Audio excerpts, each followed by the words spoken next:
Hi everyone, Kelt here, bringing you my thoughts on the aftermath of the Queen's funeral.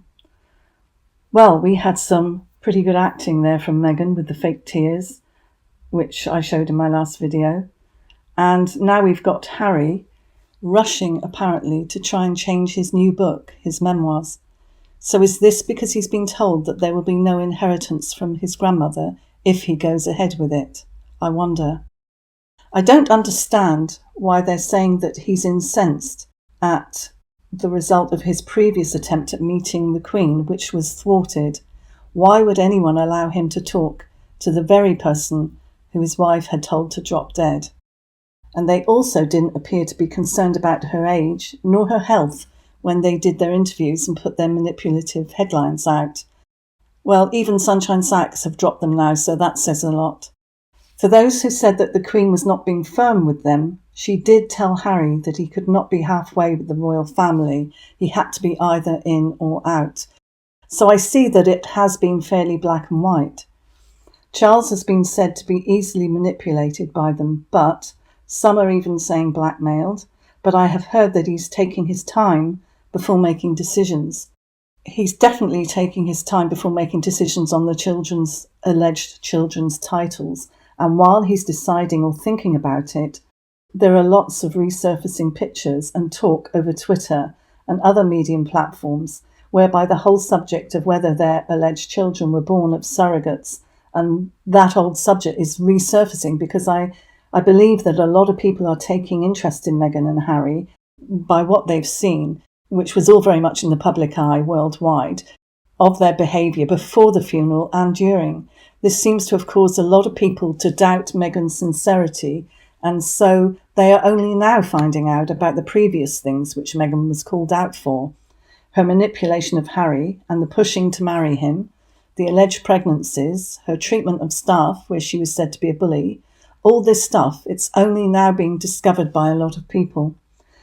Also, now that the Queen has passed, there are more people who are willing to speak out about the bullying. Apparently, people were left shaking, staff were left shaking and nervous and totally destroyed by Meghan, and she would do things such as manipulate them by telling them that somebody else could do the job better, putting fear into them about their jobs. Terrible. For those who say this is just rumour and gossip, I have a relative who was affected by this woman's bullying, and she, like others, might eventually speak out when there are more doing it. Prince William was the one who stood up for the staff who were bullied. He's very caring anyway. You can see it when he meets people. Also, he has never, ever taken to Meghan, even from the start, I believe. I think he made the effort because of Harry, but it wasn't long enough before he saw right through her.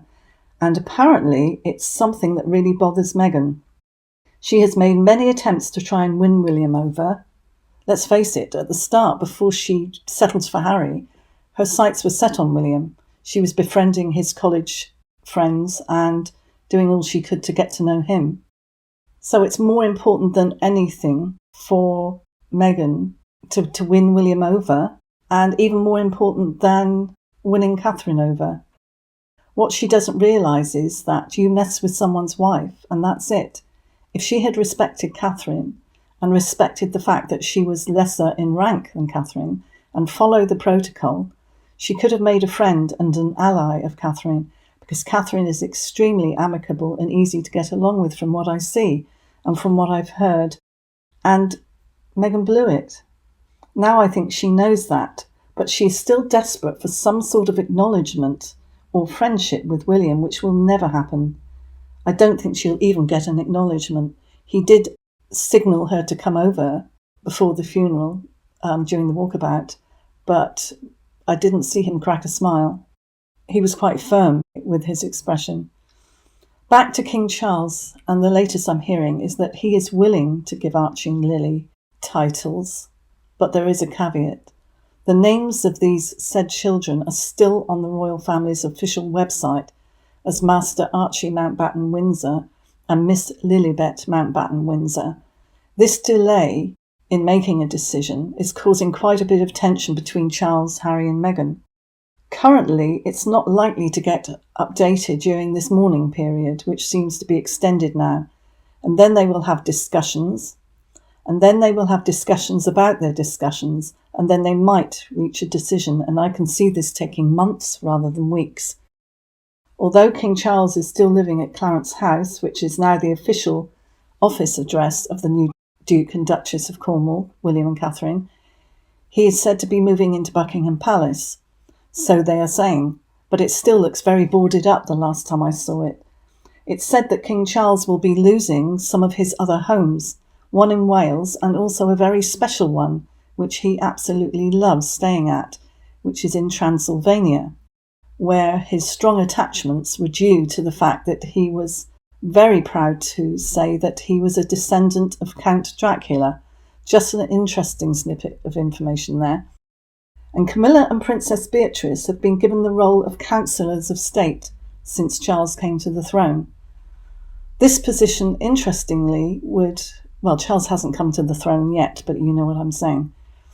This position, interestingly, would potentially enable them to take over as head of state should King Charles ever become indisposed. This has cleverly put paid to Harry, thinking that he would be able to get involved. This also gives them, Camilla and Beatrice, the authority to sign routine documents if it was required. It's good that Princess Beatrice has been given this role. She's married to someone who appreciates and follows protocol, and she seems to be very level-headed. I always thought that it was a good union when she married Edo. Because they were friends already, and as he was a count, he had respect for the monarchy and for protocol. So, let me have your thoughts on all of this. Thanks for watching, and I'll see you in the next one. Bye.